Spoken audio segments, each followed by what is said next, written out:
मैं गल करी जावा अपनी जिम्मेदारी ते इत्थे एजेंसियां भी बैठियां नोट कर रही ने गल तो जाके उस चीफ जस्टिस वो जो बनया नवा उन्होंने जाके पैगाम दियो कि तू फैजाबाद धरना केस खोलना तो फिर सानू भी बुला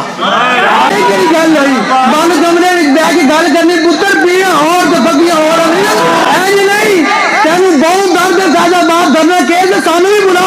कि तेन दसोगे कि खत्मे नबूवत के तारेदारी ने सानू किने भेजा मैं गल करी जावा अपनी जिम्मेदारी ते इत्थे एजेंसियां भी बैठियां नोट कर रही ने गल तो जाके उस चीफ जस्टिस वो जो बनया नवा उन्होंने जाके पैगाम दियो कि तू फैजाबाद धरना केस खोलना तो फिर सानू भी बुला गल हुई बंद कमरे बह के गल करनी पुत्र पीड़ियां और तो बगियां और नहीं तेन बहुत दर्द है फैजाबाद धरना केस सानू भी बुला कि तेन दसोगे कि खत्मे नबूवत के तारेदारी ने सानू किने भेजा मैं गल करी जावा अपनी जिम्मेदारी ते इत्थे एजेंसियां भी बैठियां नोट कर रही ने गल तो जाके उस चीफ जस्टिस वो जो बनया नवा उन्होंने जाके पैगाम दियो कि तू फैजाबाद धरना केस खोलना तो फिर सानू भी बुला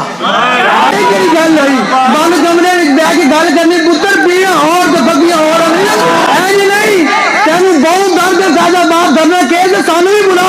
कि तेन दसोगे कि खत्मे नबूवत के तारेदारी ने सानू किने भेजा